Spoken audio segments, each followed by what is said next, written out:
Police thought they were responding to an assault call, but when they arrived on scene, they found two best friends dead. Now, more than 30 years later, an arrest has been made.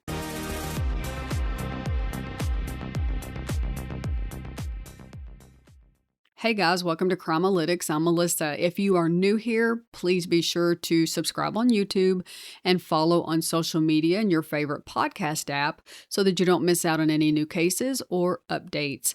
And if you've been here before, welcome back. I'm so glad you're here. On May the 23rd of 1994, Stockton, California police responded to the Spaniels Park construction site at the 10,000 block of Thornton Road after police received a call about an assault at 3 o'clock in the morning. When officers arrived, they found 23-year-old Lawrence Larry Loehr and 23-year-old Eugene Cates dead. Larry had been working as a security guard overnight at the construction site, and Eugene had just finished his shift at the Chevron station nearby and had stopped in to talk to Larry. Larry and Eugene were lifelong friends. They both were criminal justice students at San Joaquin Delta College, and both had hoped to work in law enforcement. Larry had taken the entrance exam for a Stockton Police Department training program, and Eugene had passed the test to become a state corrections officer, and he was just waiting on his background check to come back so that he could take his first assignment. The crime scene itself raised questions from the very beginning. Larry was found inside of a security trailer, and he had been bound, gagged, and shot once in the back of the head. Eugene, on the other hand, was found outside, and he was near a chain link fence and actually underneath a section that appeared to have been knocked down by a car. And early on, police could not tell whether he had been shot or run over. But the district attorney's office now says that he actually died from a fatal stab wound. And it was Eugene's own vehicle that was used to crash through the fence and leave the site. And about 2 hours later, the car was found abandoned and burned about 3 miles away. And this is where the questions start, because my analytical brain is going 100 miles a minute trying to figure out in what order this happened and how this happened. Because we have Larry inside the trailer, and he has been bound, gagged, and shot in the back of the head. We have Eugene outside of the trailer underneath an area of a chain link fence that has been run through by a car. And I only see two ways analytically this could have possibly happened. So Larry and Eugene are inside of the trailer and they're talking, and whoever this killer is comes in.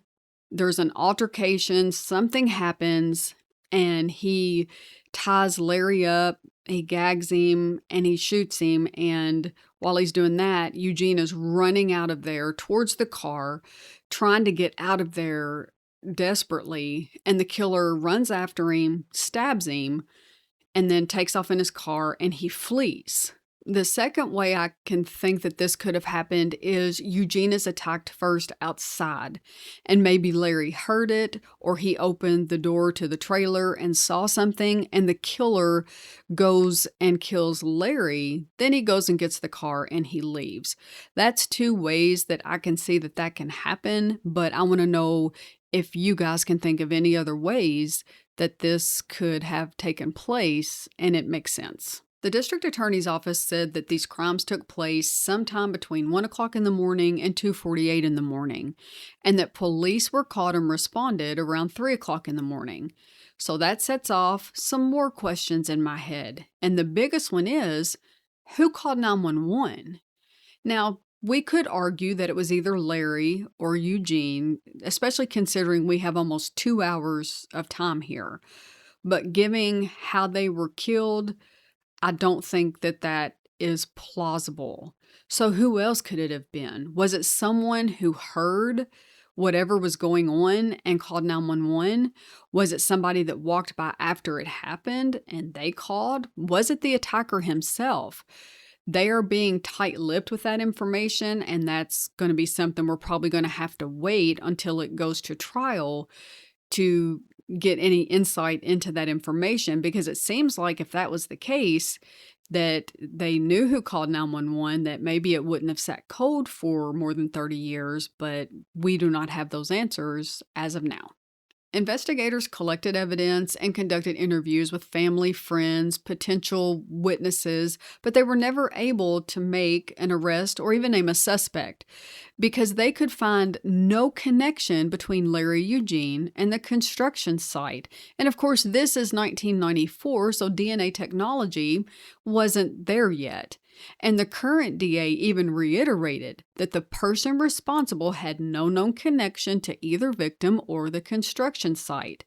But he did say that nothing appeared to have been taken, so robbery was ruled out. So this leads to my next set of questions. And the first question is not one that I'm just going to ask. It's the one that the majority of people are going to ask. And that is if he stole the car and left with it, then how is robbery not a motive? And I can see that. I can see both sides. But generally, when someone steals a car just to steal it, they're either going to take it and they're going to sell it for parts. Or they're going to take it, joyride in it, and they're going to wreck it. But this is more about concealment. We have two people at a construction site that have been killed.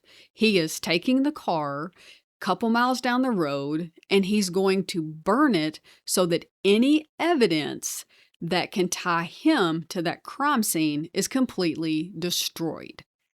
And then our other questions are then, what actually happened that night? Was there an altercation? What was the actual motive? Was it just something that was completely random? Were they targets for some reason? There has to be something that we are missing. And I have a feeling that quite a bit of this is not going to come out until we actually get to the trial phase, and then we'll have a lot more information. There was a major break in the case in 2025, and I want to take a quick second to say thank you and awesome job to the original investigative team. They were able to collect that evidence and preserve it so that more than 30 years later, they were able to use it to crack this case. Because the San Joaquin County Cold Case Task Force submitted the original evidence for forensic DNA testing and forensic genetic genealogy. And Othram Lab says that testing helped generate new investigative leads, and Donald Lee Clark was later identified as a potential contributor of the DNA from the crime scene. So how did they identify him? We are not sure. I can give you my analytical take on it, which is when something is looked at forensic genetic genealogy and the DNA testing that we have today, all they need is a microscopic speck of DNA that we can't even see. And they have systems that they have in place to where they can do the family tree, they can track it down and at least get some new leads. It doesn't guarantee that it's that person, but get some leads and give police a direction to go to. Now, the DA did say that those details will not be released until the trial. Suspect identified. What evidence or how did you guys go about that? To preserve the integrity in the investigation and the prosecution, we cannot go into great detail as to that. We will let those facts be developed throughout the court proceedings and through the development of this. So again, that's what I believe analytically happened, but let me know what you think. After they were given his name as a potential contributor of the DNA found on the evidence, they obtained an actual DNA sample from Donald Clark, and it was determined that it was a match, and he was officially named a suspect in the murders of Eugene Cates and Larry Loehr. On April the 22nd of 2026, members of the U.S. Marshals Fugitive Task Force arrested 80-year-old Donald Lee Clark in Stockton, California. He was charged with 2 counts of murder and 2 special circumstances surrounding allegations tied to multiple murders, along with firearm and deadly weapon enhancements. Donald Lee Clark was arraigned today in the San Joaquin County Superior Court for 2 counts of murder and 2 special circumstances. For Loehr and Eugene's families, this arrest does not undo what happened, and it doesn't bring them back. but it does move the case forward after decades of no answers, so maybe they can get some sort of closure. Eugene's sister, Donna Whitlatch, told the Stockton Record that her brother's death robbed her of everything. She described him as a good kid and said she would have given her life for him. We are talking about two young men with their whole lives ahead of them. They were engaged at the time, planning futures with the women they intended to marry.